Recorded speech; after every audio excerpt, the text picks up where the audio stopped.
Welcome in, college Deadlock fans, to Division III Round 4 match between the University of North Alabama Gaming and the University of Illinois Chicago. I'm HD Philly B, and in the booth with me today is my partner in crime, Jord. Buddy, we are in for an epic clash here between these schools tonight. I'm excited. I said it earlier, we're playing in the sticks today, Philly. We're playing in the sticks. As a Midwest resident, personally, I have no bias, but, you know, it's nice to see Illinois being represented here. I don't live in Illinois, but close enough. But yeah, I'm excited, getting a little bit of college Deadlock first for me for this season, so get to see what these players are made of, and new patch, so perfect time to do it. And you're in for some history, my friend, because neither team has a victory under their belt. With the regular season winding down, they need every win that they can get. So somebody will possibly walk away with a W or one in the W column. We'll see who it is. But first, let's take a look at the rosters. Let's take a look here. Beautiful. UIC Deadlock. We got Atlas, Chip, Harsh, Gigi, Just Jumping, and Moo Cello. And the University of North Alabama Gaming. We got the TFK, Frog, Link, Rose, Rar, and Ghost. Lots of names that I'm excited to see how they do. Let's create some stories here. That's what the best part about casting is, right? We get to finally see, you know, how some of these players prove themselves. I'm just excited that these names are like legitimate, readable names that I'll have to be like, wait, how do I pronounce this? It's like Mucello, I got it. Harsh makes sense to me. But the folks that I'm going to be looking at are the captains of these two squads. That is Atlas and the TFK. They are going to be leading their squads to hopefully their first victory on the evening. They have the most experience on their teams. They've rallied the troops at their schools to come together to join the collegiate Deadlock scene. They're the ones that have a lot of pressure on their backs tonight.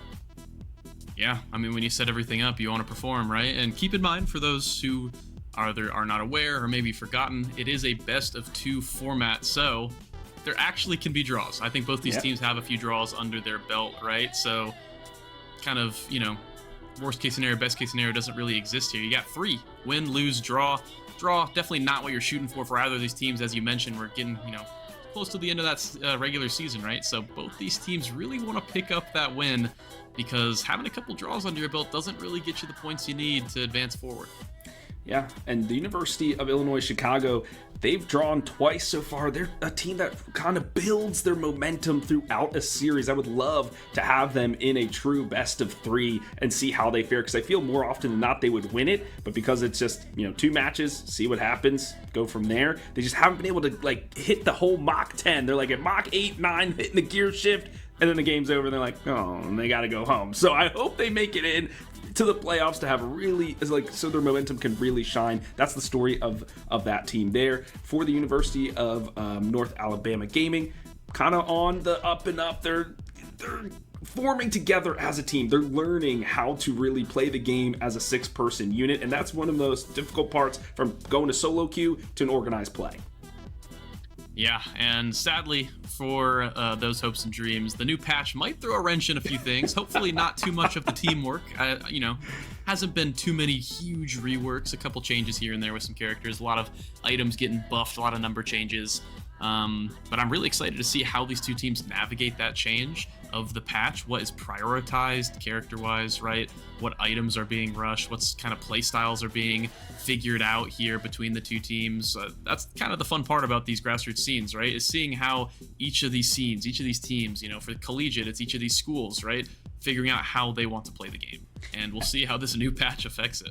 Yeah, and that's the beauty of MOBAs. Everybody has their own take. If, I do this build, but what if I adjust this item here at this time and do this? And it can open up a whole new can of worms. So it's really unique when we have these adjustments come through from casters like us, pain in the butt, because we've got to do research, we've got to bring out the notepads, the papers, whatever, highlight our spreadsheets, but all worth it in the end, because we're students of the game, just like these students are athletes playing in the collegiate Deadlock scene tonight. I'm interested to see how the draft goes, just because when you're at this level of play, you probably have a couple of specialists on your team. When I mean specialists, George, You know I'm saying the one tricks, but I try to play them nice, right? So, like, you might have a one trick who only plays Lash. Well, you got to build around that, and that's where the captains come into play, trying to maybe hide that person in the draft so it's not so clear, because if they get banned out, then maybe they're a fish out of water. You never want to have that as a six-person team. But, Jordan, you mentioned the patch notes. Who are some clear front runners we'll probably see banned first? Man, there's a couple characters that really have been dominating the first couple days at the very least. Two that come to my mind first: Wraith and Doorman. Doorman got a huge buff. It reminds me of Release Doorman, where you get one shot in lane by his call bell, and that's it. He throws the bell at you, he shoots it, and you lose half your HP. He's back, baby. Back in full swing. Obviously, that character doesn't really scale quite as well as some of the other ones, like Wraith, for example, as a second one, who now instead of having like a little projectile where it comes at you and you can react to it, oh no, it's coming at me, let me cast Ethereal Shift or whatever you got. Now you just get kidnapped immediately. She presses the button, you get kidnapped, and she can now throw you anywhere that she wants to. So in laning phase, Wraith is now, once she gets that ultimate online, a very, very strong, kind of more pick character now almost, now that she can actually control where she's sending you with her ultimate. So it's a pretty interesting pick. Those are the two on my list, but obviously, I mean, the new characters, right? I've been playing a lot of Apollo. That character is still very, very strong. Let's see here. Silver got nerfed, so I'm not going to be too worried about her. I don't think she'll be prioritized too much here. Celeste still very, very good. I think that she will be a good prio, but really there's so much stuff. I think the game's in a really balanced spot. Maybe a couple tweaks to fix maybe some of the overbuff things in the patch, and really the game's in one of the best spots it's been in a long time, in my opinion, balance-wise. Yeah, lots of fun. I mean, with the new cast of characters, we're really extending what we can do, and as you mentioned, my friend, Wraith immediately on the gray screen. This character is so freaking strong right now. The buff to her card trick, how that works, telekinesis, as you mentioned. I mean, just incredibly strong. What I've noticed through the patch notes is Venator was not touched, and they might be one of the carries that folks are looking for. It will be the Bebop, though. Usually in this, you know, as people are learning how to play organized, right, together as a six-person unit, Bebop can really be a nuisance because they're maybe not always communicating. Comms aren't clear. Oh, it's our other robot friend, the Professor Dynamo. Okay, I actually love this because when I was reading through the patch notes, Dynamo, I think they're leaning him more towards the support side of things, like his gun damage is kind of decreased, quantum entanglement's not as good with the fire rate, etc. But the kinetic pulse is really going to have him be a bully in lane. And so, okay, take him off the board. Let's see if we can get ourselves a good laning phase, and it will be the Victor picked up first. Victor, definitely very oppressive as well. I failed to mention kind of just how good he is right now. Honestly, let me just make sure so I got the numbers, but he did get a lot of slight changes to him. Nothing, I mean, crazy strong. His pain batteries do a bit more damage, have a bit more range. Can do a bit more, I guess they have a bit more spread so they can hit a bit easier. Basically, Victor has a bit of an easier time in lane. He's not kind of that bullet sponge in the first 10 minutes of the game like he normally was, and then he comes online. He actually can play from the get-go, and if he gets online in that laning phase, he is a very, very difficult character to stop. And over trying to stop him is going to be the Calico and the Ivy. Two pretty strong picks in terms of map and macro game, right? Can kind of run around, keep the lanes pushed, keep everything controlled in a team fight.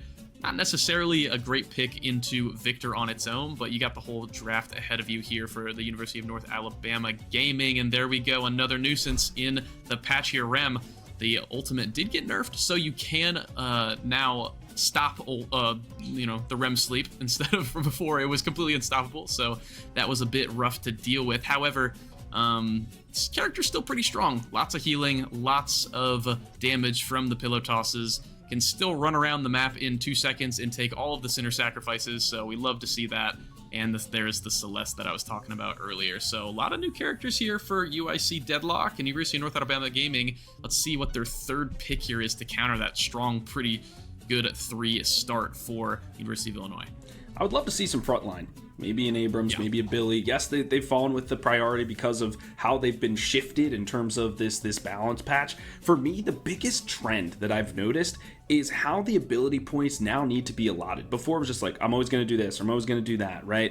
you have to be more tactful about how you allot your ability points, because the 5-point like scale actually feels like it should be worth 5 points, just with adds more stun time or more damage or whatever it is. Whereas a lot of the one ability point pieces, there's kind of just a little bit more less nuance, right? It's just a like 60 damage or 10 fire rate or whatever it is. So you really have to invest to make your character feel impactful. There it is, though. Impact abound. It's the doorman, spirit scaling out the wazoo. He's going to be a true nuisance in the lane.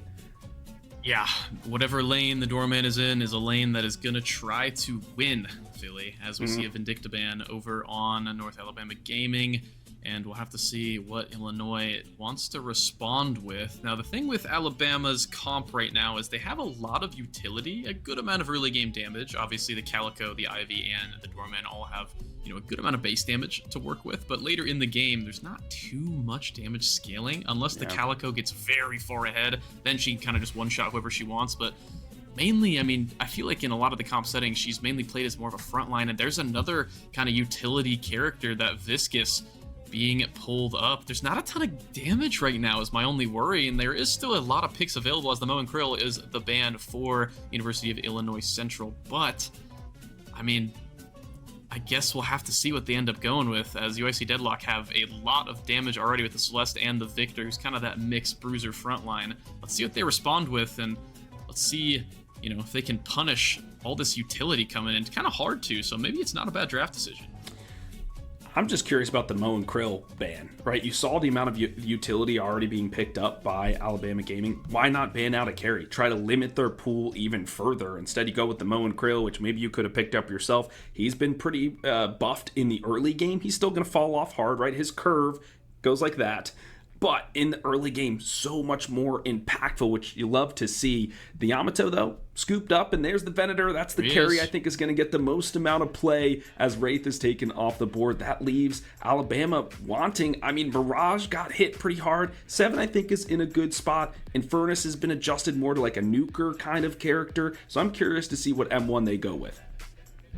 Yeah, if they even go with one. They might just pick like Kelvin, and then what else? What's another utility character? Doesn't matter. Lash, gonna be a little bit of damage, a little bit more strict engage. I guess, Doorman can kind of be engaged right now, but he's more of a unique engage with the doors. He's kind of more of a supporty utility character, not much of an engage. The Lash is going to be a good slot in to some of these characters, the Celeste, the Victor, the Rem sometimes, if, gets CC'd while Rem is on you, the Rem does get knocked off, so that is going to be a pretty good, idea there for the Lash, but it might be a bit annoying to play into the Yamato.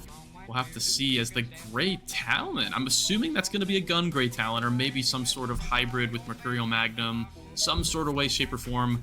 I kind of hope it's going to be a gun Grey Talon for the sake of University of North Alabama Gaming in this game 1, as the characters on University of Illinois Chicago, they're not squishy. Rem is a little bit squishy. Celeste can be if she builds full damage, but now that they have the Abrams especially, they all have some sort of built-in beef and utility to them where they're not going to die easy, right? And a couple arrows to the face and one ground slam is not going to do it in the late game, so we'll have to see if they can even get to the late game. But interesting comps for both sides. If I had to guess, I would say maybe our friends over on the Hidden King, University of Illinois Chicago, seem to have a bit more of a coherent roster, but I don't know. This North Alabama Gaming roster is kind of freaking me out here. I'm not really sure what to think about it.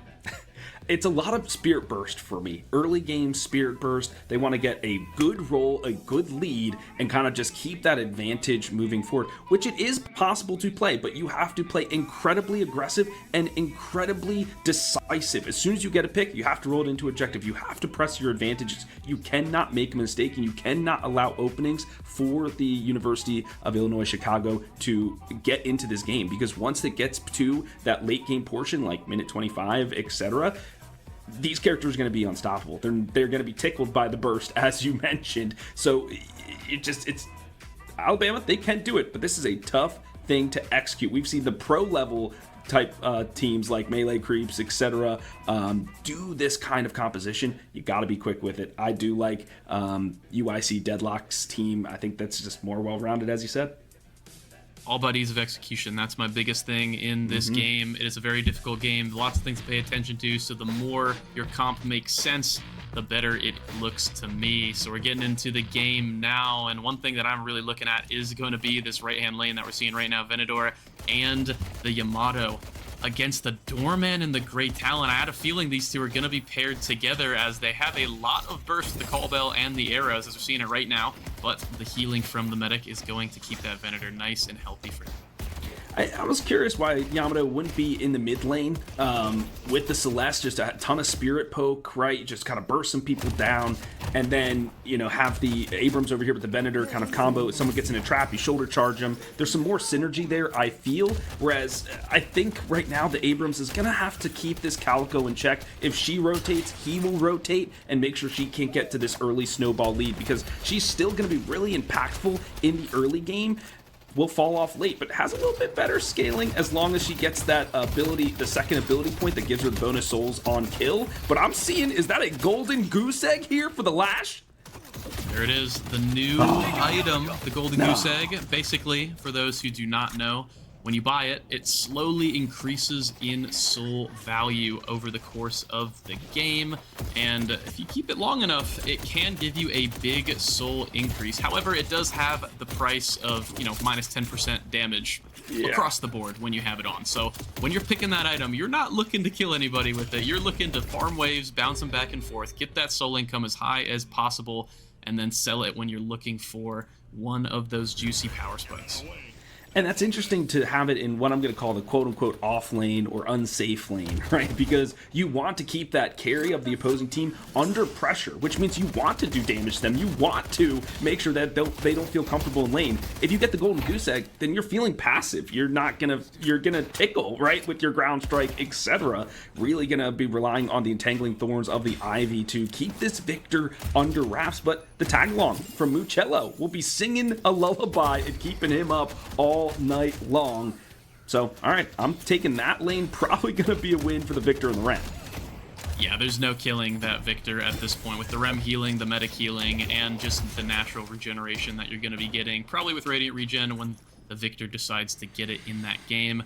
There's not enough damage. I think their idea here, like you said, just bounce out those lanes, get the Ivy, throwing the, just throwing those keys, throwing all of those abilities at the wave, clear it as fast as possible, and then go farm the camps. Let the Lash roam and make plays there. Big call bell here over on the right-hand side, and it's starting to go exactly how I said it, Philly, as we see the Venator and the Yamato getting very, very low, still even in soul, so they're not really losing any waves, but they might need to lose something soon, or they might lose their health bars completely. Here's the Doorman trying to place a door, trying to look in the shop, but it looks like the Venator is already long gone, farming some boxes. The Yamato's playing safe. They don't want to die just yet. Okay, so cautious. We'll help them. They do lose but about 3 or 4 troopers on that wave. No impact damage now for the call bell, so you do have to toss it, you do have to shoot it, but man, I mean, it just does so much damage, and it radiates slow if you get it high enough in terms of the ability points. So this Doorman looking to keep his carry alive. Basically, he was going for the extra charge, and I think queued up a Mystic Spirit, so going for that full Spirit Burst as well. I'm seeing another Golden Goose Egg. I thought this was a troll item, George. Nope. It's actually very, very good. I think if you recognize you're not going to be killing your opponent, it's one of the best items to get. First item right away. You know, you start with 600 souls, you load into the game, farm a wave, go back, grab that egg. It'll, as you saw the Celeste, it's already almost selling for 700 at this point. So it's almost paying for itself, and it hasn't even been 2 minutes. So, since she probably got it at this point. So it's definitely a very, very strong item if you get it in the right circumstance. However, it's nothing, super broken crazy in my opinion. I think it just helps get that power spike. And that's going to be crucial because, as we mentioned, ability scaling, I think, is the key of this patch. Who's going to get their abilities online first, which means you need souls. All of the bounties for the neutral objectives, like the Guardians, the Walkers, even the mid-boss, has increased, which will once again get you to those power spikes of your abilities. So the Golden Goose Egg, a nice injection of souls, might get you to that timing that you need to trick your opponent into thinking they can win a 1v1, and you turn it on their head. So, well done. As we get to the bridge buffs here for now, it looks like both will be claimed by the Hidden King. Yeah, actually one little One little fun strategy one of my lane partners was doing today is they buy Golden Goose Egg on Rem. They play safe. Obviously, they're playing Rem, right? Not trying to kill or anything. They're just playing safe, letting their lane partner do the damage, which was me.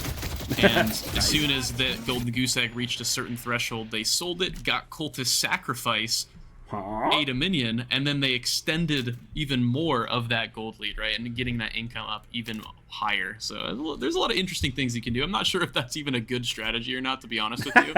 But it was pretty funny when they told it to me, so thought I'd share it, give the little shout out there. But long story short, lots of new interesting things you can do with that item. Not sure if it's going to be the most competitively viable, but these players are taking it for a spin, and I'm loving to see it as we're getting a little bit of a pause.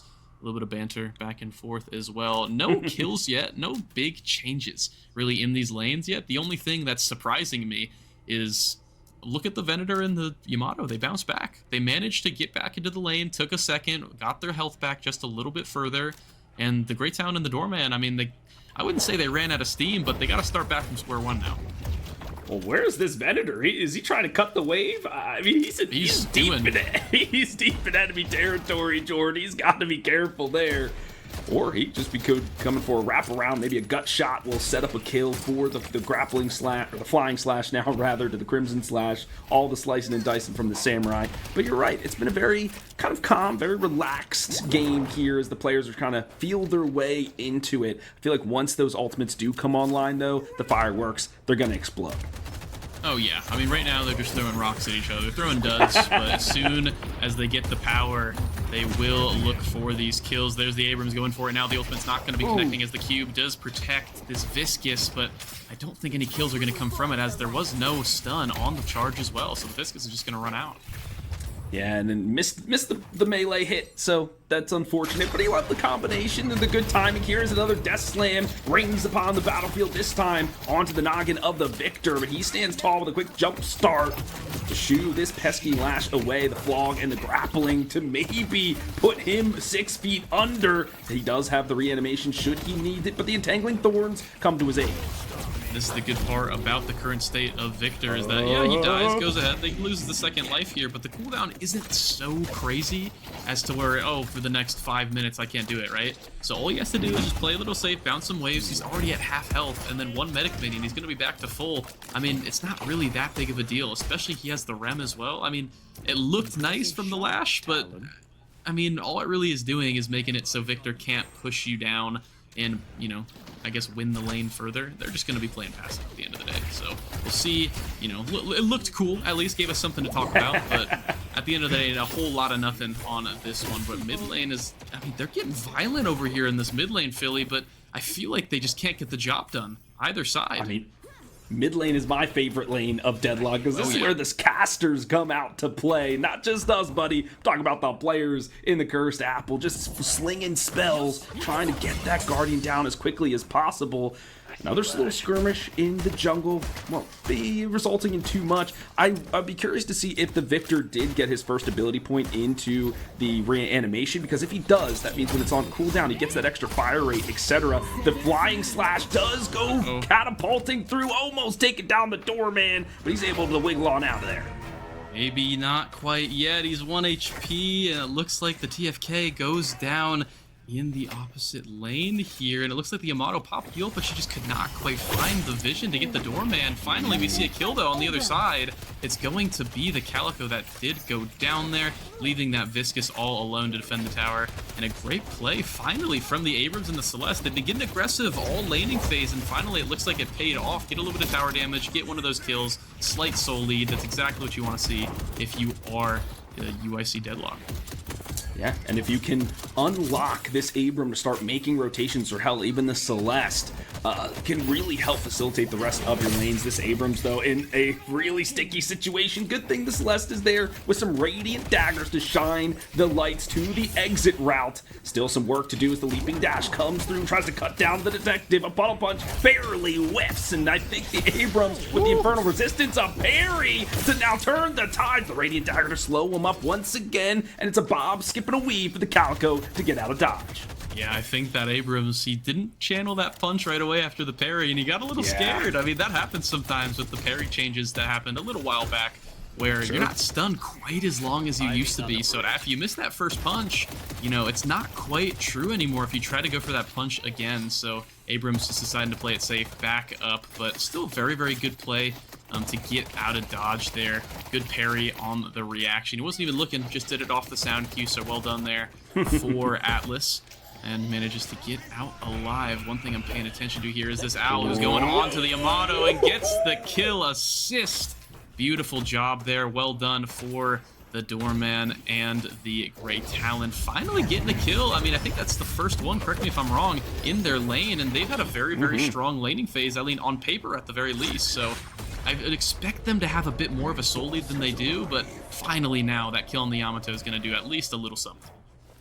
And that's why I was curious as to why the Yamato is over there. Like, what are you really getting done? How are you helping this Venator create space or do anything? So it just, I don't know, a little peculiar for me, but maybe those two play together, Chip and Harsh play all the time, and they just feel more comfortable, you know, going to and fro. And speaking of that, the Gamer Man is the one who gets on the kill feed, right as I was saying it. So well done, but the urn is now on the battlefield here, George. I want to see what these two teams do to contest it.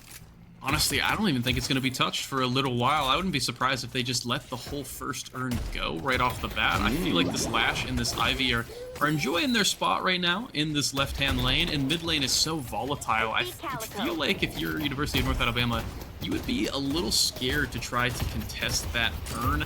Getting through that mid lane would be a big task that I wouldn't be wanting to do if I were them. So we'll see if they end up taking it or not. Not really sure, as we're seeing right now. They're all too content just to sit back by their towers and keep farming. Venator going on another rogue mission, this time for the Sinner's Sacrifices, leaving Yamato to kind of fend for themselves, maybe get some much needed souls into their pocket. But the Venator scaling has the most souls so far in the Cursed Apple. That is exactly what you want to see if you are a Hidden King fan and a fan of the University of Illinois Chicago. The middle Guardian goes down the map now, opening up. Opening up, and that is huge for UIC Deadlock, as you're opening up this Abrams, you're opening up this Celeste to make an impact on the game, instead of just back and forthing this mid lane Guardian, as we're seeing yet again. On the opposite side, though, another Guardian going down. This time, it's the lane we thought it was going to be going down on. That Doorman and Great Talon getting the job done. Only one kill for the board, but hey, you won the lane. You got a bit of a soul lead, and you got the first Guardian rather, right? So we'll take that. As the Ivy actually goes down on this left-hand side, a bit of fighting was going on as we see the Venator roaming over there. The wrath of God striking justice into the heart of the opposition. The Venator, on a maybe unannounced relocation, was able to get a double kill, and the Baroness Hotel finds itself a guest. The bell rung for service, and the Doorman will deliver. Another friendly Guardian goes down. There's so many souls that these Guardians now have tucked up their sleeves that are being just sprayed upon the battlefield. This is massive for Chip to come online. Yeah, I'm just seeing those numbers on the team souls going up like crazy when these Guardians go down. It's kind of crazy to see, as I think all but three of these Guardians, excuse me, are going down. That top right Guardian for the blue side for North Alabama Gaming is still alive, so they're going to be trying to defend that with their lives. As, oh my goodness, Rem goes down to the Lash, the slam dunk right on top of him. No one to jump to. That is just rough if you are Mucello. However, not really too much else to play for in that lane, as the Venator and the Victor should be holding that Guardian just fine. Yeah, and they're going to need to keep that secret shop activated for both of their carries to get maybe another item or two online. They both have 11k, just jumping and Chip, and so that feels pretty good. Well, all the while now, resources have to be brought over to contend with this Abrams, who's just been pressuring the Walker. Already some chip damage, but an urn is being run by this Venator. I didn't know he could move that quick. Oh yeah, he moves nice and quick for sure. Definitely an interesting carry. I do like the character overall. Kind of has that duo, you know, tracking with his gun, but also has the flick kind of, you know, almost like a sniper ballista type potential with his ultimate crossbow, right? Shooting those stakes out. And he does end up tagging this urn, so it's going to be a 10k soul lead now for University of Illinois Chicago against the University of North Alabama Gaming. They, you know, their goal was to get ahead early, and with their comp, I don't really see a way of them coming back if they get too behind. So I think we need to see this, North Alabama Gaming roster actually start getting active here. The Great Talent and the Doorman, excuse me, do a good amount of damage. We need to see them get online a little bit better right now. And that's what we were talking about during the draft. If you're playing this type of early game composition, you have to be full throttle. The Calico, I think, maybe has 1 kill. She has not been able to make the rotations and help the rest of her team as a Calico needs to. The Abram in the Baroness Hotel, but I think he'll be okay. He does have the seismic impact if he needs to fly out of it. The cart, though, will drag him away for now, but there you go. The ultimate, like a superhero, might come crashing down in return. Is he going in for it, George? Okay, maybe he's trying to sneak out through some of these juke closets. He's going to fight this 2v1. The Celeste here is charged into the battlefield. The Shining Wonder bouncing around everybody. Welcome to the big top, she says. The wrath of God is striking fear into the hearts, and okay, the turnaround here for UIC Deadlock. Yeah, I mean, the Abrams was 1v2 for a little bit, but he looked on the minimap, he saw his teammates running in behind him. The Rem was right there in case the Abrams needed, and he was more than safe enough to go back in there as the Yamato is going to be taking this last Guardian for University of North Alabama Gaming. That is going to be a flex slot for them, and that is now going to be a free lane for that Yamato to just be farming all game as the Venator's running around, making plays, farming centers, farming minions, doing his thing as we're seeing him actually looking to steal this double camp here, which is going to be huge for the income for UIC Deadlock. They're just skyrocketing ahead. Still only 11k ahead. I say only. I mean, that's still a pretty big lead for them, but they should be starting to invade, looking for a couple picks, and as soon as they do, you already know one of those walkers is going to fall very, very quickly. 100%. And we're looking at the urn now, folks, and you may notice there's a little red arrow on top of it, which means it's a disadvantage urn. So if the likes of UIC Deadlock pick it up, they're going to have to go into enemy territory to return it.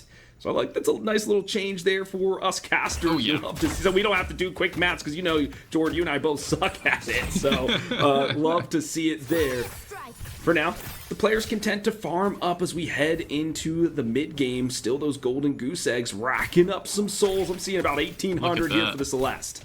Yeah, that's a 1k gold, or soul rather, profit if Celeste were to sell that right now. Same with the Lash, who has it on the board. And this is a round where you'd want to look to sell it as well, right? The mid-game is opening up. The Guardians are down. And if you are a Lash or a Celeste, you want to be doing a bit more damage. That minus 10% is very, very noticeable if you keep that on for some of these big team fights that should be coming up in the next probably 3 minutes when the urn respawns. So I would definitely, if I were them, look to sell that soon, look for a bit of a power spike, and then look for a big team fight maybe on this next urn if this one does not get turned in. But for now, it's just kind of hovering around. It is that disadvantage urn, so it's just going to be sitting in the base of UIC Deadlock. And the best thing you can do is deny the other team from getting it. That's souls that are off the board for them, and it doesn't really cost you too much. But I love what you said about the golden goose egg. I feel like now is the time. Get another tier 2 item online that's really going to boost up your power spike, get some burst potential on the board for you, and then really take a team fight, force a mid boss or something like that, and then wipe them and then go for it. So but we'll see. They might be playing the more patient game, waiting for it to really get juicy before they sell it. For now, all that the University of North Alabama can do is play defense, but that will cost them the great talent. Yeah, and defense, I mean, they're not really set up for it here, as the Abrams and the Venator are very, very quick to jump on top of that walker on the right-hand side. First one is going to be going down. That's another flex slot for them. More scaling, now almost 20k souls ahead. I mean, really, I'm impressed. University of Illinois Chicago is just slowly scaling, not taking too many big risks, taking, the towers and the opportunities when they find them. And, I mean, they haven't really made any major mistakes so far. I mean, I say that. I don't want to jinx it too hard as the Victor is looking to go in on this Lash, but the Lash should be mostly alone as the Viscous is busy farming that wave, so shouldn't result in too much. But man, I mean, denying the souls, slowly just keeping them forced into their own area, taking all the camps. This is really, really good Deadlock so far. It's methodical. It's macro game at its finest. And stunned in the air is the Celeste with a ground strike followed up. No, the Acrobat so shifty in the skies, but it's another death slam from the heavens to bring them down.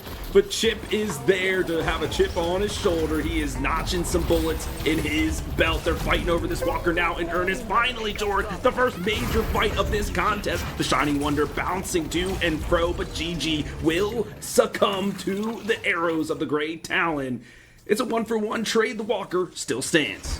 It was a great engage from the Lash, who actually ended up buying Refresher with that purchase. However, didn't really wait long enough for the team to get there, so there is not going to be that ult up for the rest of this engagement. They still managed to make it a 2-for-1, so definitely not the worst at all for University of North Alabama Gaming. And they might get a third here as the Abrams is a bit out of position, stayed a little bit too long, but a great parry from the Abrams onto both of them, who gets the punch onto the Lash, and now the Calico needs to be careful. That Abrams is looking dangerous. Oh, true captain is Atlas. He's read the parries like a book, but now the rest of the team is going to get another one? A triple parry for him, then lifesteal, keeping him alive. Somebody take down the detective. Okay, finally, he kneels. But Gamerman has come to his aid, is able to clap back on this Calico, now finds a juicier target in the Gray Talon, and that's a burst kill if I've ever seen it. 3-player kill streak here for Hard. I mean, Atlas, beautiful job from this Abrams at stalling as long as possible, picking up one, I would argue 2 extra kills, as that stun onto the Calico did allow allow Harsh rather on the Yamato to come in with that power slash and finish up the job. It allows them now to pick up this urn, and with Great Talon down, so is Atlas though. I'm not quite sure if they're gonna look to dump this one in. I would assume they're just gonna keep it safe for now, but man, that was an aggressive fight from both squads. Not really too much for USC Deadlock. They actually ended up making their soul lead a little bit less than it was. However, they did kind of come out of that situation nice and even with a great play from Atlas, as we just saw earlier. So not the end of the world, but definitely very, very over-aggressive from them. And they didn't get much for it, other than the fact that they managed to secure this urn, at least, you know, secure it safe for now so the other team can't get it. But the game's a bit at a stalemate now. I mean, I'm not really sure. One team... USC Deadlock, we said they're playing methodical, but I feel like they're starting to play a bit more, you know, a bit reckless almost now with that play. Yeah, I think they were trying to force, like I suggested, force something, see what you, sometimes you have to test, right? You got to limit test. Where's the other team at? And they saw that they can't really take down Atlas. He can stand tall in these fights. So they know if they do have to take another, you know, 6v6 engagement, Atlas can lead the charge and they'll be okay with that. Chip is still scaling into this game with, you know, 24,000 souls to his pocket. The Yamato taking a quick relaxation in the Baroness Hotel. Will return to the shadows to make sure she gets out of dodge. But look at this, already grouped up as the rest of the team, making sure she gets out safe. Yamato putting all of the shampoos and hotel towels in the bag and getting out of dodge. No one knew what just hit him, as nothing really came out from that Baroness there. But, you know, gotta try. Like you said, if you're University of North Alabama Gaming, that's really all you can do at this current moment, is look for an engage, try to get a pick or two, just inch your way back into this game, and maybe you can give yourself a shot before this Venator becomes absolutely unstoppable. And he is getting to that point very, very soon. 24k, so the build is not completely online yet, but it's enough to where I would be worried for them, as they're hovering the urn. The Venator actually going to be carrying it over on this right-hand side, and it looks like they might be looking to dump it here, as it is going to be a 4v3 on this right-hand side. The Calico is going to take this time to get that mid-lane Guardian, finally securing them that last Guardian of the game. So University of North Alabama are keeping them at bay for now, not letting them get the urn, getting that Guardian in return. And over on that left-hand side, if we actually missed it a little bit, the Lash almost dying, but held that Walker single-handedly, so well done from University of North Alabama Gaming to just hold the University of Illinois Chicago at bay for the time being. And I thought they were going to go for it.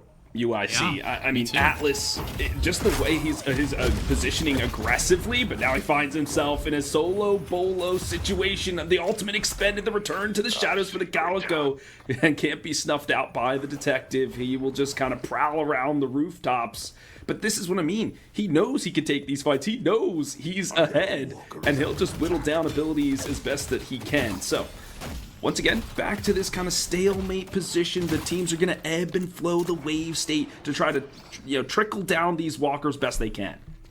Yeah, I mean, a slow game so far, and I touched on it earlier, but I want to talk about it again. The refresher for this Lash. Crazy. Very interesting decision. I mean, he sold the Golden Goose Egg, got that big cash influx, and decided, you know what, I'm going to go crazy. Let me buy the refresher, get a bit more utility, get another ultimate to try to make a play. However, the problem with that, as a fight is breaking down right now, is you might not quite have enough damage to do anything, but right now he's not even a part of the fights. He's just trying to hold the lanes, as we're seeing Ghost actually ends up going down here, I believe, in that middle lane, if I do remember correctly. So well done to the Victor, who somehow manages to get out from the Baroness Hotel alive. Had to use one of his lives to do it, but still manages to go for it anyway. Got it out, going absolutely nowhere, as this mid lane siege still continues on, as we see a bit of an outnumbered situation here for University of North Alabama Gaming. This Viscus starting to rotate in order to match that, but not going to be too big of a deal, as this Walker, I mean, it's holding strong, a bit stronger and a bit harder to kill now at this point in the game after the patch notes, so it could be part of the reason why Illinois Chicago is struggling to take this one down. But like you said, they're not really taking too many risks so far. They're kind of going back and forth, not really sure what they want to do here, but at the end of the day, they're still up 21k. And this is some of the hardest things to do in any MOBA, is how do you close out the match? Right? In other games, there's kind of like what is called the pub push, when everyone's like, oh, the timer's running out, let's everybody just coordinate and press ultimate, right? It's not the case in the MOBA. You do have to be much more coordinated to focus your efforts to take down a Guardian, because you need everybody's damage to do just that. It will be a single death slam onto the Celeste, but look at this Circus Freak fly. She is jumping, but the refresher to bring her back. No way! The Venator with a gut shot takes down Sky Aurora. Oh, right. Clipped the wings of the Lash, finally not sparkling now. Another Baroness Hotel, this time on the Venator. The Doorman just trying to keep the people in play. The Venator, he says, I've got the Wrath of God on my side. Just need one more shot to put you 6 feet under.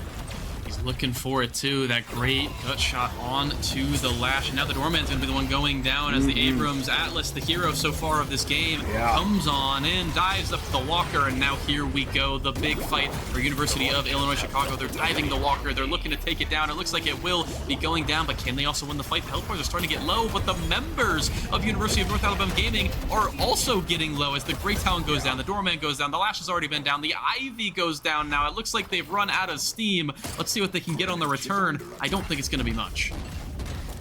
The split pushing Calico? Question mark? Like, is she the fastest to ever do it? I don't know, but now she's got to go toe to toe with the Victor, who's pretty much almost at critical mass, 33,000 souls in his pocket. He's going to chase down the arms dealer, probably eliminate her. Yeah, that's an easy 3-kill streak here for the carry. Yeah, I mean, once they get Leech and escalating, it's kind of max build. I mean, you're full build at that point. Obviously, you could still make yourself a little bit stronger, but there's nothing changing anymore about what's going on with the Victor. He's just going to run you down at full max strength. And now with those picks and with that pressure, they're going to be able to take this mid-boss. However, hold up here. The Lash is posturing. Might try to go for some sneaky, no, not quite. The Lash thinks against it. Rose did not quite want to go in there, and that's going to be 3 Rejuve Crystals for the University of Illinois Chicago, who are looking to close this one out. Yeah, so mid-boss probably next on the menu. Link, for me, the Viscous player, this is what I was kind of fearing, not just because of the player, but from the patch notes, in terms of how they're really not as strong in the early game. You need to invest a lot of ability points, which means you need to invest souls into it, and usually support characters, they're fine with playing with minimal amount of souls. Viscous, not so much the case. Venator, though, playing with house money, ton of souls in his pocket, runs into a couple, but thinks better of it. Just jumping to and fro these battles. He's just going critically low, but he's taking so many resources, this Victor, it's hard to defend against. Yeah, I mean, when the Victor gets online, it takes so many resources, as you said, to take him down, or not even to take him down, just to keep him at bay. It takes either someone that is incredibly fed on your own side, but looking at University of North Alabama Gaming, they don't have that, right? So they have to dedicate 2, 3, sometimes 4 members just to stop the Victor from moving, which means that the rest of the map is undefended, right? Or if you are University of Illinois Chicago, you can just play with the Victor and run right behind him, as we're seeing the split pushing Calico there, Philly, actually sneaking that Walker, which is going to be huge, giving them another flex slot to scale off of a little bit. I'm not even sure if they have the souls to make use of it. I'm rubbing my eyes, man. It's midnight here on the East Coast, but okay, oh, yeah. split pushing Calico. Not one you see every day, but new patch, new things, friend, right? But now I'm looking for, how does UIC close this out? They have the advantage, 50,000 souls, a final Walker push, 3 rejuves, but into the Baroness Hotel goes the Victor, trying to stem the bleeding for now. Heroics from the captain, the seismic impact does connect, the shoulder charge to boot. That's a book that does the work, and the revolver will take down another. The Lashies in the worst for wear. Rose might be clipped. The Reju finally eliminated now, but 2 more still remaining. The Walker still stands as the dust settles down. I just want to point out the Victor did not have ultimate in that situation. Went down to 200 HP, got ulted by the doorman, and then lived. Did not even have to use a reju, just walked out of there. No one was able to because of the heroics of Atlas that now allows into a full crumble of University of North Alabama Gaming. University of Illinois Chicago, baby. They came to play. They got the 5-man wipe. They're pushing into the base. Both shrines should be falling. The first phase of the Arch Mother should be going down as well. I mean, I don't really see how they can come back from this. University of Illinois is just cooking right now as the Great Talent goes down. And that is a ritual reset. All 6 members down from North Alabama Gaming. I thought the timers would come through. Oh, they will, because now the first phase of the Archmother is about to be chunked. So those timers go down to half. But still a few more than nap time. Still available for Mucello. He has a lullaby still to sing. It looks like UIC, they're thinking about hanging around. This could be the final fight as the weakened patron now unveils themselves. Atlas finds himself a solo bolo there onto the doorman. All eyes focused onto the Arch Mother, but they have some defense for the bells ring. Once more, snags up 2, brings them to heal. But still, this not even doing anything to Atlas. This Abrams so damn tanky. The refresher now called into action. 2 tossed into the Mother once again. Atlas brought down and crumbled. The goo ball bouncing around like a ping pong, trying to stun some people up to get some work happening, but the Victor is here to save the day, and game 1 will go to UIC. And a great game for UIC for the most part. Fairly clean. There was one shaky fight over around that mid game, but after that, I think they woke back up. They realized, hey, we don't need to be as scared of them as we thought. Let's just group up, find our push, find our timings, and they did just that, and a beautiful job from UIC to start the series off. I feel like that's where I always fall when I play MOBAs. I don't ever realize I'm as strong as I think I am, right? I'm like, no, I still just need one more item. But like, sometimes you just have to know, if I've got this and this, I'm probably pretty good. Let me test it out and see what I can get done. Well, finally, the feelers were put out there from UIC. They're like, oh, yeah, we've got this in the bag. And they ran it all the way down and secured game 1. As a reminder, folks, this is a best of 2, best of 2. So, you know, we got one more match to say the least. But I think we have the MVP, Jordan. Let's see who it is. Let's take a look at the scoreboard. Of course, it's going to be the Venator. Most souls actually second most souls in the game. Yeah. I'm actually curious to see who came back and took that title from them. But most kills, had that kill streak, did a ton of damage, ton of stability for the team of UIC Deadlock. And that's the beautiful part about having a gun carry, right? Is the fact that you can just, you know, even if you're losing a little bit, or even if the other parts of your team are going down, just let the gun carry farm. You can scale a little bit. It was the Victor who got the souls. That makes sense. The Victor ended up coming back and doing the most, basically, of everything. I'm surprised he didn't get MVP. I guess he got key player, so, you know, similar deal there, as the Victor was creating all of the pressure, but the damage coming through was definitely all chip, as 8-0. I mean, that's a pretty good score. Yeah, didn't die a single time, and he was rotating around the map consistently. But dunked 2 urns, was finding ganks, everything. So well done for Chip, a player to watch for sure. North Alabama Gaming, their comp they had a certain timing to get to. Their alarms didn't go off, and they kind of overslept for class. So missed it, but we've still got one more game to go. I think we'll send it to break, and we'll see you all on the other side. fit you. And so I've racked my brain hoping to explain all the things that you did to me. A mere Mr. Shane, please let me explain. A mere Mr. Shane means you're grand.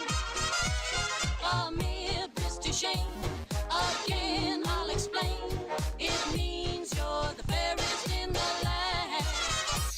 It means you're the fairest. It means you're the fairest. It means you're the fairest in the land.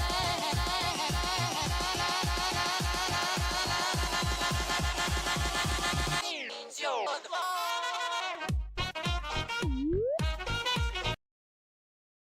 Down, we saw the double.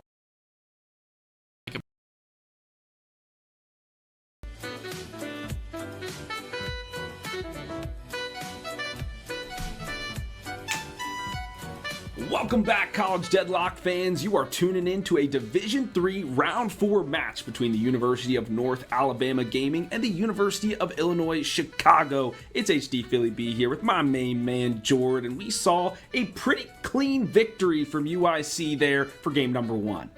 Very decisive victory indeed, and some heroics basically from everybody. I think everybody played their part for the most part, rather. But one thing that is going to be changed here after the victory is we do have a substitution.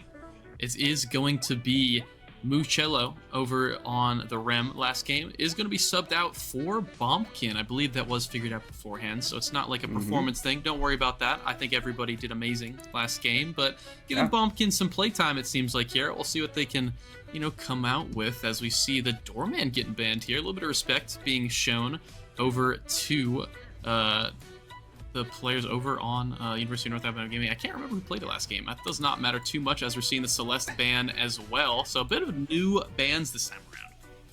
Yeah, so it was $12 Sand Change, aka Froggers, who's the vice captain North Alabama Gaming, was playing the Doorman. But I think the Celeste makes a lot of sense. She was really hard to lock down. We saw the double Death Slam utilized by Rose, and still the Celeste survived. And then she has this great team fight ability with the Shining Wonder. So it's just like, all right, just get this nuisance off the board. Let's figure out something else. This time, North Alabama going for the victor. So they're trying to change up their strategy with adding some late game scalability to their roster. But I'm seeing a lot of support boys out here, the Mo and Krill and the Dynamo, to open it up for UIC.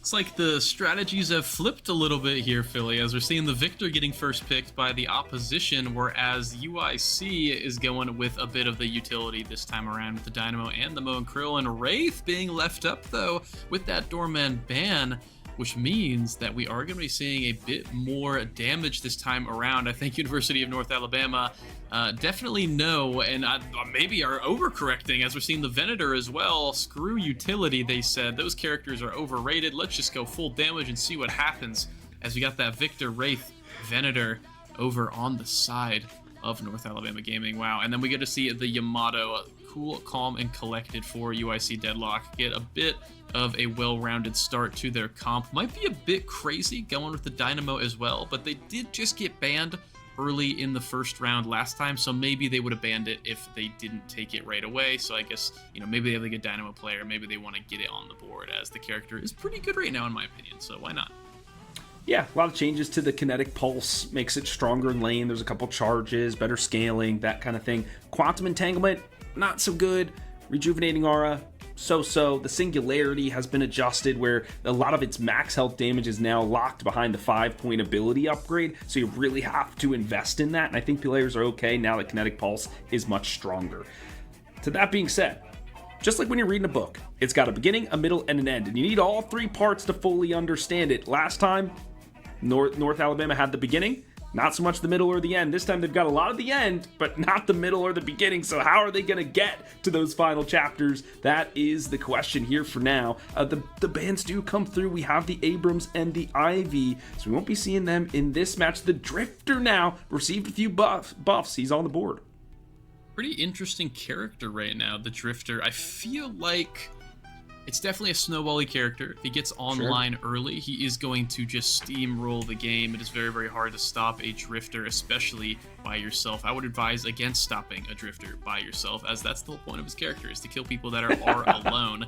But the thing with competitive play and really Deadlock in general right now is a lot of people just love sticking together and doing these big team fights right now, which Drifter does not get the huge increases for that. So I would expect him to stay maybe on that side lane, keep the lanes pushed up, and more damage as we see the pocket coming in for North Alabama and the Page. So they have a little bit of utility, a little bit of support. They're going a bit of the opposite direction. Like I said, maybe overcorrecting at this point in time. But to be fair, they do have a good front line in that Victor, and they do have a good mix of spirit and gun damage. So if they can find another good utility pick for themselves, maybe that Viscous again could be decent, maybe something else on the board, maybe some more Engage I think would be great for them.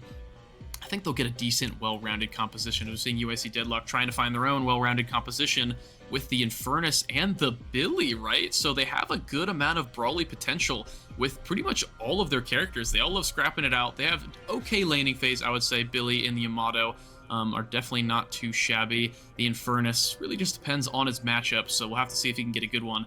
But University of North Alabama, eyes on you to see what you pick. It's going to be the Rem, so that's going to be a bit more support, keeping all the damage alive, but I'm not really sure if they have enough punch in this laning phase or not. Maybe the idea is to just get to the late game, try to stay even until you get there, and then you'll have the damage to take it away.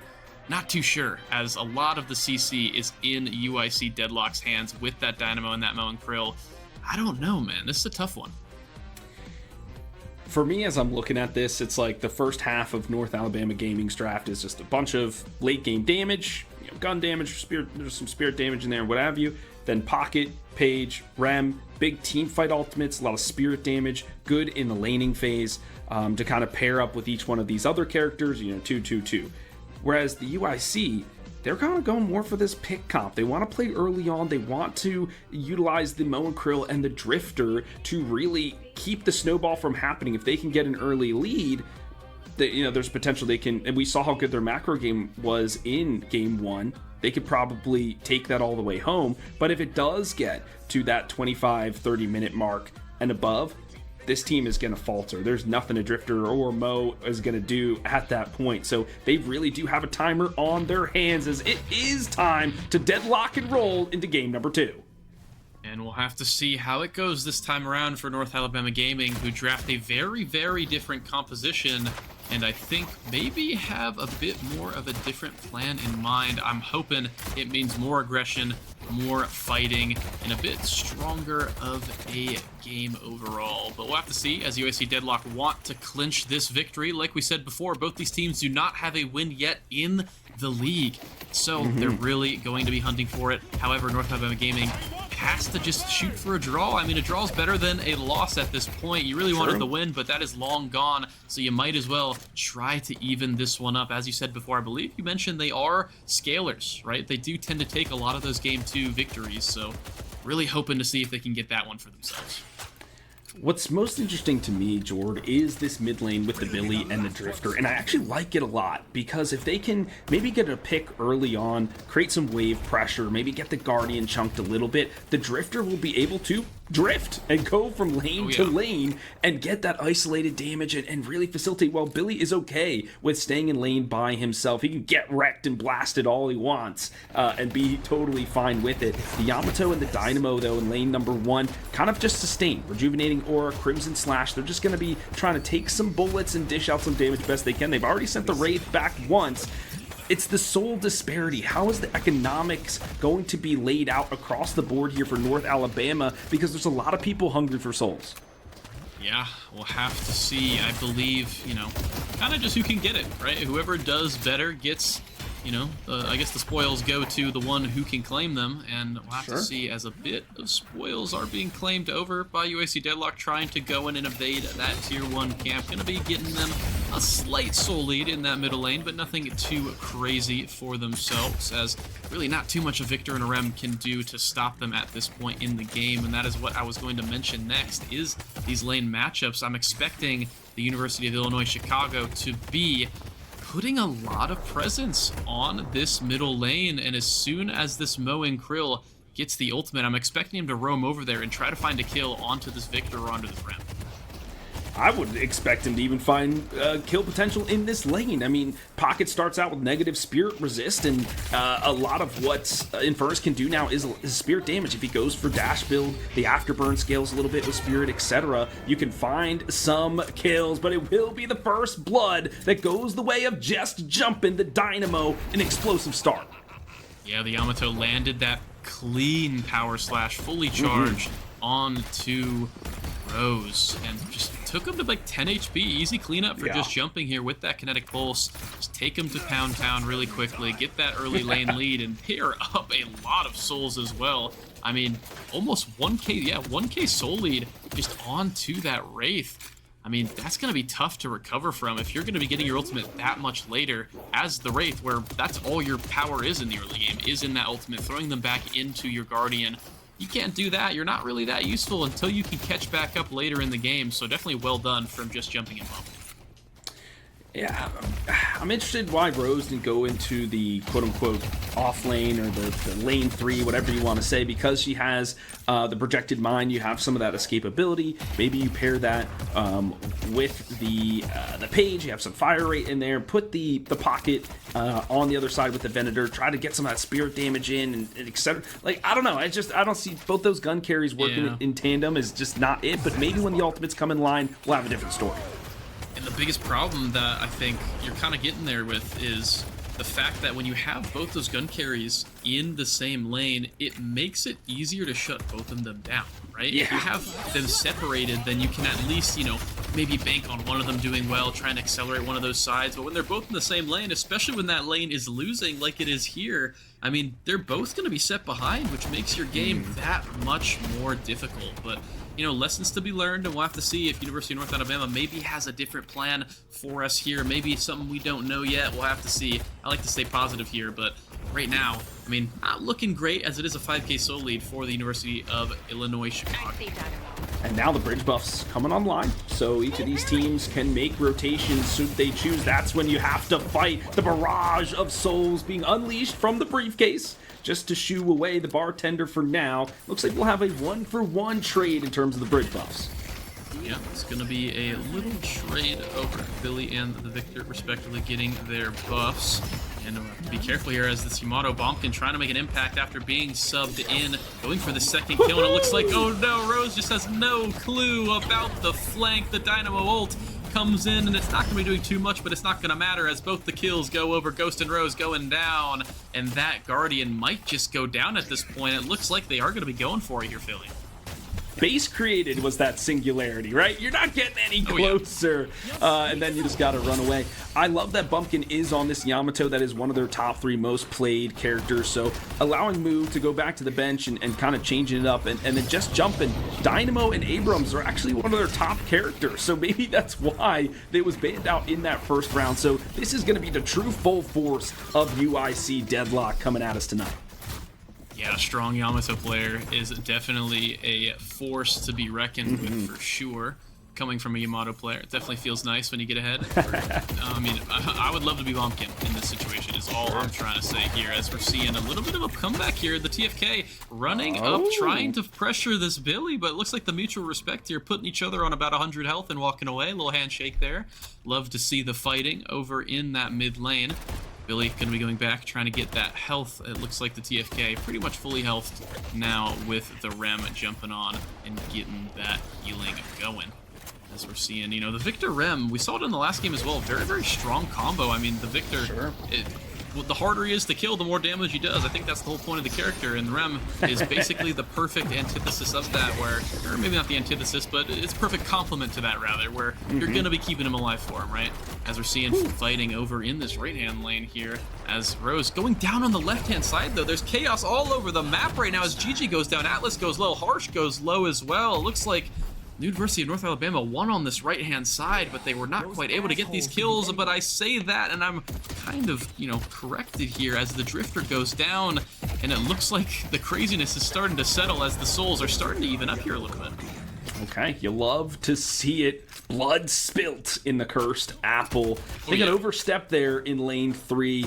The combo, they were maybe looking for it, but good escapability from the pocket. And he does a lot of that spirit damage early on. I've been seeing that some of the adjustments in the patch notes kind of shifting the damage up front, which is good for him in that laning phase, because sometimes he can feel a little weak.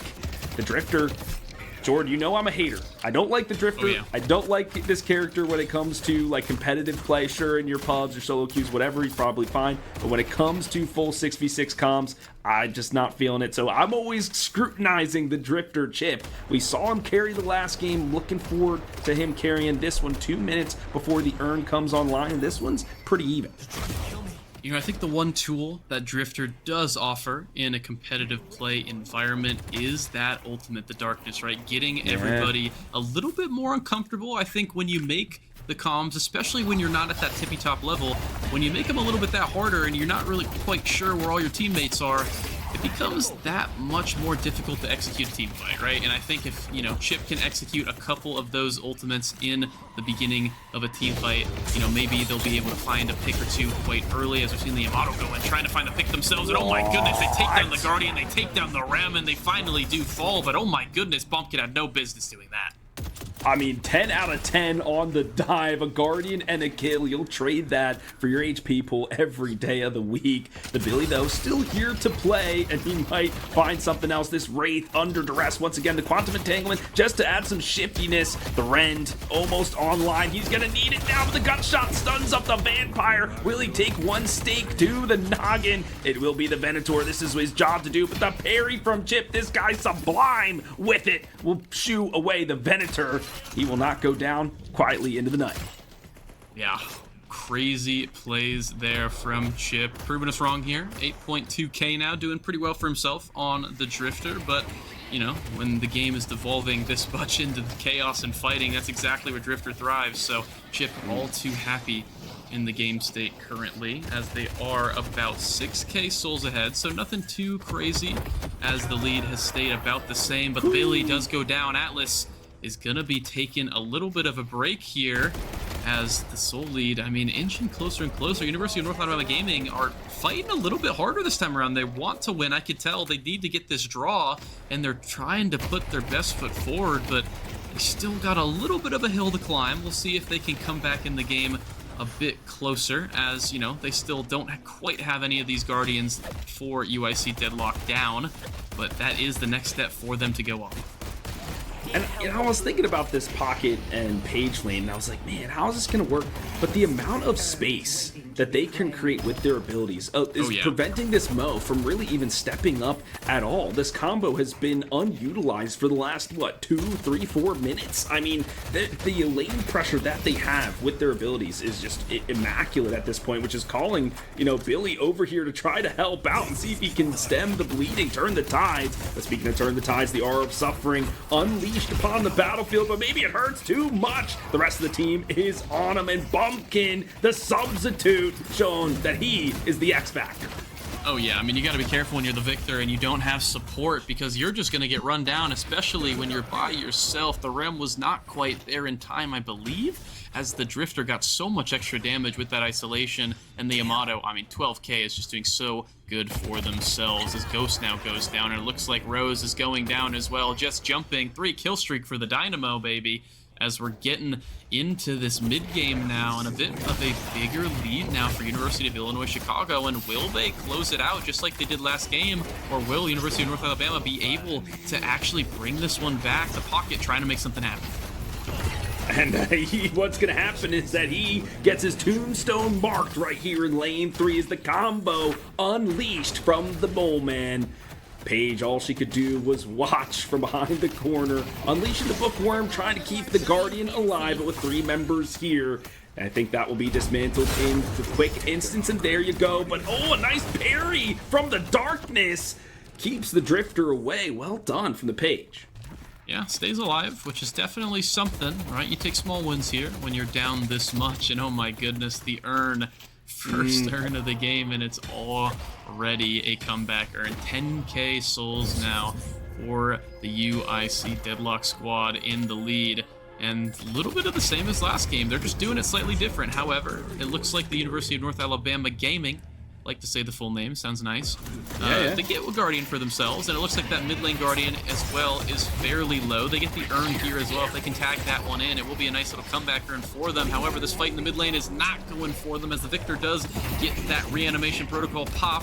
We'll have to see if they can get the kill. Link already went down on the Rem, and it looks like the fight is just gonna be lost. All the pressure in that middle lane completely kaput, and it looks like this Dynamo somehow, some way managed to sneak this urn and take it for himself. We'll have to see if he can take it back to his spawn and keep it safe, but the Wraith and the Venator, they're trying to fight for it. The telekinesis comes down, and this Dynamo might need to be in trouble here, but no, pops the Black Hole solo, trying to buy time, but no one's coming for him. Hey, they're just leaving him out to dry. They said, "You've got the jumping skills, friend. Let's see if you can put it to work." And he's doing some movement there. But what's concerning to me, Jord, is Rose is at 7.2 souls at the 13-minute mark. There are folks that have double that on the opposite side, and this is supposed to be your carry, right? I mean, yes, you have the Victor and the Venator, but you're trying to get 3 eggs in the basket to make the omelet. And it's just not coming to fruition. They've been dying so much. There's FTK with the win, getting the Guardian down. The captain leading his team forward. The Eternal Knight now blanketing the Cursed Apple, causing some isolated target bonus damage now for what this ultimate is capable of, but not able to find the kill. I believe the urn was turned in amidst the chaos. It was indeed, yes, and that's where you need to start. If you are North Alabama here, they do take that urn, they take the middle Guardian and the right side Guardian as well, so all the Guardians are down in this game. 0 Walker damage so far, but you gotta start somewhere, right? Take the Guardians, take the urn, and now they're back below that 10k mark, and the Drifter, it's doing a bit of damage here, but it's not gonna be quite enough for a kill, as we're seeing it looks like a bit of a resurgence for North Alabama Gaming, but man, I mean, these carries on UAC Deadlock. They certainly do, and this is kind of, I'm glad we're highlighting the Drifter there, because that's where he wants to excel. Look, that was a 1v1 matchup, and it was just like, I'm not seeing it yet. So if he's supposed to snowball, he needs to get some kills, and I don't know how I feel about it. Either way, if we take a look at the teams as a whole, North Alabama Gaming, a massive amount of team fight ultimates, the Affliction, the Rallying Charge, the Nap Time, the Reanimation even, right? Like, if they go in for a full-on pit fight, that's going to be hard to defend against. Really, it's the Chain Gang into the Singularity for UIC that's going to do it. And if they can get a Concussion Combustion to kind of lock everybody down after that, that's a cherry on top. So there is some tools in the bag for UIC, but it might be a little bit more difficult to execute. Whereas I'm liking what North Alabama Gaming does if they do decide to contest one of these major objectives. And that is going to be a Gun Yamato as well here for UIC Deadlock. I don't hate that really at all. Not quite sure exactly since the new patch if that's fairly normal or not. I know historically it's been very, very good, so we'll have to see if it turns out well for Bumpkin or not. As the Victor gets a parry, goes down though, as the reanimation protocol was not quite available here, but that is going to be a really, really good rallying charge. It's going to be a good amount of damage onto this Billy and onto Chip. Over here, 1 for now. GG going in on the Mowing Krill. Might go down low. There you go. And this is exactly what you need if you are University of North Alabama Gaming. They get 2 kills for 1, and we'll see if they can get anything for it. However, UIC Deadlock, they have the urn. And will they be able to return it? Maybe the Dynamo versus the Wraith.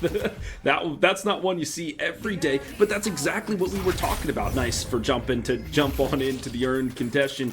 But the amount of ultimates, it was just a huge dump from North Alabama, and they won the fight because of it, right? So if they can kind of bait UIC to kind of jump in, jump out, and then catch people when they're not all grouped together, that is going to be their win condition. So they have to be patient on some of these fights. It worked out to their benefit there. They need to string together a few more. Well, to be fair, though, to be honest, I mean, they did, keep them at bay, and they got 2 kills. However, that pocket did end up going down later on, and they really only went 2 for 2, and they lost the urn. So they kind of lost the engagement overall. I mean, they've been even on the fight, but not the greatest thing in the world for them. And if that's all you're getting with all those ultimates coming down, reanimation protocol now coming down. Speaking of that, as we're seeing maybe a black hole here, as they get the Walker, they get the Victor. Victor, no ultimate available. He might go down here. There we go, to the skies and beyond. The beautiful kinetic pulse there for just jumping on a huge killing spree, 20k. I mean, you wouldn't expect the Dynamo as one of the carries right now, but it's happening. Just jumping. He's a carry player through and through, no matter who you put him on. And I think with the buffs to kinetic pulse, and you just stack all your ability points into it, it's gonna hurt a lot. And so when game creators design these characters, they allot points to basically each ability.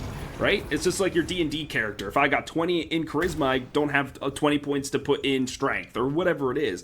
And so what they did is they took points away from Quantum Entanglement and Rejuvenating Aura and dumped it into Kinetic Pulse. That thing is hitting like a truck now. A true force of physics from the Professor. He is screaming on a kill streak at this moment. The lead, a pretty decent one at 17,000 souls. The next urn is in about 2 minutes, but we're going to have a fight before that. The Yamato goes diving in. The Wraith is the target. They have their crosshairs on. The Pocket, though, the missing air, looking to push some people away. It'll do just that. Doing just that. Well done for University of North Alabama, going for that kind of disengage fight, you know, forcing the Archmother, right? The UIC. I almost want to say, you know, Amber Sapphire. I'm so used to saying that, but I'm trying to get away from it. I'm trying to get away from it. But we'll have to see as, you know, the game develops where that goes, you know, verbiage-wise. But UIC Deadlock, either way, forced to retreat on that engagement there. Wanted to get a bit more damage on that Walker, but they're going to have to settle with nothing for now, as they are still in the lead by a good number of souls. Actually, more than 20k now if I'm doing... Oh, no, sorry, almost 20k if I'm doing my math correctly there. It's about, there you go, 19k souls. So, well done to them so far, as we're seeing a bit of a rundown now, as Rose needs to be careful. Does not have the cards available. There we go. Finally does get out, teleports away. The Venator started to do a bit of damage, to be fair, after getting that bag in the mid lane earlier. I've seen the Billy engage now on this mid lane. And this is a huge rising ram, and a beatdown is on the menu here for the Pocket. He is just getting blasted up and blasted around. The ram tagging along in this fight, trying to heal everyone, but it will not be enough. Chip comes to the aid of his anarchist friend to find the kill. Finds the kill and gets the little, you know, the little icon on the top right. He's excited. He's on that killing spree, right? I've actually haven't seen a Drifter one. I mean, maybe that says something about the character. I haven't seen a killing spree on the Drifter one quite yet in my games, but I like that one. I mean, I wouldn't be happy if I was on the enemy team and I had to see him opening his mouth like that. I mean, that's just a taunt. That's a taunt and a half right there. And Chip is feeling it as he gets the kill on the 20k. He's doing decent for himself. Obviously, you know, like you said, nothing crazy as we've been seeing so far. Not quite sure about the character just yet, but hey, Chip's doing all right. We'll have to take him, you know, taking the Drifter for a spin, why not? As we're seeing this game unfold, let's take a look at the game state, right? We're seeing 2 Walkers for University of North Alabama. They're defending them decently so far. However, UIC Deadlock keeping all 3 mostly healthy, apart from that left one, which is about at half HP. But they're doing pretty well for themselves, up 22k souls. I mean, I feel like University of North Alabama need to get this urn. They need to, you know, try for some sort of play here, but they need to be careful because this Billy is lurking.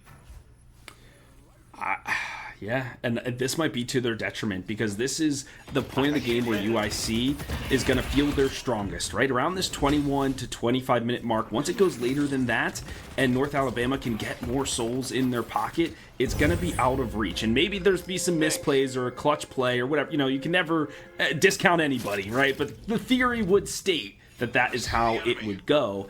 But UIC, they're kind of playing it patiently. They're not forcing anything. Right now, though, corralling around the urn. They have a triple blockade to gobble it up, and it looks like they'll take the urn for themselves as soon as they get this Venator out of here. Yeah, the Venator needs to be a bit careful. He's starting to do decent for himself, but not enough to take on some of these very strong members of UIC Deadlock. We're starting to push this down, but Rose does go in actually with that ultimate here, looking for a kill, maybe on the Dynamo, who does end up using everything and jumps on in, gets the 2-man ultimate. Oh my goodness, the huge engage for just jumping, and that's going to be a successful team fight. Oh, the singularity. That is what the Dynamo is known for. The Rem, the little hippogriff cut down to size. He won't be eliminated just yet. The tag along keeping him up, but now they're chasing down any stragglers. The rallying charge just a little too late for support. The Minotaur will be eliminated after that, but now the reinforcements have arrived. But is it enough to save the Walker? Probably not. Probably not, as the Drifter all too easy just to grab that Walker over there. And now, you know, they need to find something. North Alabama needs to find something on the repeat here. The Victor in the pocket are going in, trying to find this Walker, and it looks like they will actually find the Walker here, but at the cost of this pocket's life. I would say worth it. You need to get something on the board. A Walker for a Walker trade is definitely not the worst thing in the world. Yeah, absolutely not, especially with how big their bounties are now. And it's on the opposite side of the map of where you've lost your Walker. So now the lane states are going to be a little lopsided. There's going to be resources allocated to and fro, etc. So it's still, 20k soul difference, but still you feel like North Alabama has some life left in them. But Paige, being the sole leader, that's a head scratcher. Yeah, I mean, I guess the Page just stayed consistent, stayed in all the fights, and oh my goodness, needs to watch out here because the Victor finds a little bit of a Drifter over in the shop, but I think the Victor might just be kaput here. It has the reanimation protocol, but he does not quite have the help here, Philly, but I think his life is going to be necessary here as the combo comes out, the extra health on the Moe and Krill, thank you very much. However, North Alabama do get an earn out of it, so, I mean, give and a take. I feel like as Victor players, you know that. You've got to trade my 2 lives for some objective somewhere. And he did that for the Walker. He's doing that for the Urn. But you can't let yourself get too far behind. Now the poor little Rem is the one who's caught out. Gamer Man swagging on him. Yeah, I mean, that Infernus damage is a bit harsh. No pun intended. As we're seeing the Infernus burn starting to do a bit more damage. 30k souls, actually the most in the game, so sneakily kind of creeping up there on the damage charts. As we're seeing mid-boss now getting taken nice and clean for UIC Deadlock. Well done to notice your space on the map and to capitalize on it. That's going to be 3 Rejuve Crystals, and that is going to be another fight coming in here as we're seeing 24k soul lead. UIC Deadlock, I mean, they haven't gotten too much of more of a soul lead as these comeback earns has been helping University of North Alabama, but with these 3 Rejuve Crystals, I think that's going to be more than enough to win a fight. Oh yeah, they'll be emboldened to go for this 3rd and final Walker. You can see them gearing up for it now. They just got to set the other lanes so that they don't have any, backdoor in action happening to them. But they're gearing up for it. This Billy, though, immobilized to start the Rising Ram, though, to rush out of there. Can he escape with his life? He might be forfeit here. They're chasing down the Anarchist as best that they can. Projected Mind to launch themselves forward. We're on a wild goose chase now, it seems, Jordan.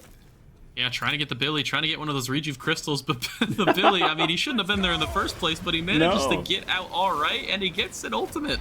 I guess he gets the Wraith ultimate as well. Tactical decision there from Atlas to get in and get out nice and quick and get one of those resources. I guess you take that, as you do not lose one of the Rejuve Crystals, which is huge for the side of UIC Deadlock, because if they start losing these randomly off to the side and start getting lax with their play, I mean, like you mentioned earlier, the ultimates from North Alabama Gaming are still deadly, right? The Page ultimate is doing a lot of damage. Now that Rallying Cry is nothing to scoff at.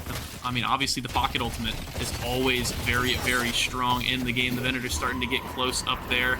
I mean, there's some teeth in this North Alabama composition, but we'll see if this teeth can contend with the Yamato, who's just sprinting them down. Oh, and the teeth comes in the way of a katana, and this Yamato in the middle of everybody doesn't even care. Takes down the Wraith. That's the easiest target. The Rejuve Crystal will finally be expended. Still 2 more to go, and that was a stake to the heart of the Vampire. That's got to do critical damage to Chip. Another Rejuve has been taken off the board. The Walker still remains intact. I guess the teeth won. There you go. I mean, 2 Rejuve Crystals down. They only lost Rose out of that, and the Walker still stands for now. So well done to North Alabama Gaming. I mean, the soul count is still not looking pretty for him, but you kept the Walker alive, and you somehow managed to hold back the force of USC Deadlock. To be fair, I don't think they were all quite going in there. I believe Bompkin just went a little crazy on their own for a bit. and they manage to, push them back, find a kill, and then force the retreat using up those rejuve crystals. But with only a minute and 20 left, you got to make a play with them, and I believe UIC Deadlock finally now are grouping up and they're ready to get this final push to get this walker. I don't see just jumping though, and this is the problem because the singularity is huge. Rose once again nipped out in the jungle. That's where the Drifter survives, especially when you have the advantage because people are starving for souls, so they play aggressively into their own jungle, and Drifter is just ready to pop you right there. Atlas, the team captain, will expend the final rejuve, but it's all worth it when you get this walker down. The final flex slot opened up for the squad, but a couple members on the blue side go a-tumbling.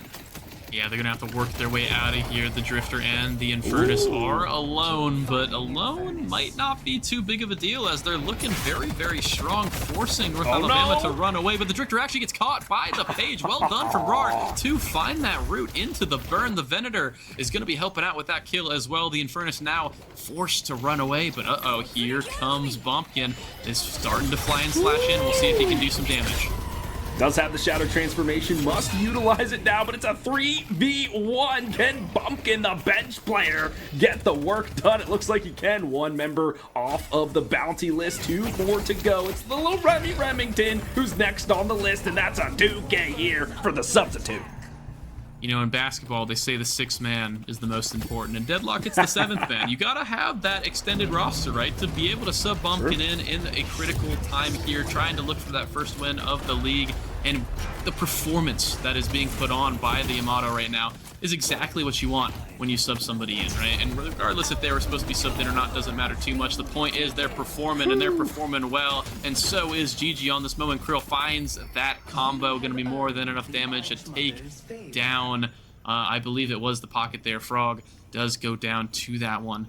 And man, I mean, no walkers on the board. I believe University of North Alabama did somehow manage to find that middle walker, which is definitely something for them, but they're down 50k souls here, Philly B. I'm not quite sure if they can come back from this one, as it's looking like a little bit of deja vu moment from last game, but maybe, miracles can happen. I've seen crazier things. It's a little bit spooky, that's for sure. Not a bedtime story I would read to any kids. This, yeah. I mean, I think what it's going to have to be for North Alabama Gaming is just one of those big ultimate dump fights where they're not caught out. Because like we talked about in the draft, UIC is playing for these kind of pick moments, maybe these 2v2 skirmishes, 2v1s, etc., where they can then find the advantage and then press a macro objective, which they've done so expertly well. There were a few shining moments for North Alabama Gaming when they had all their team fights combining together.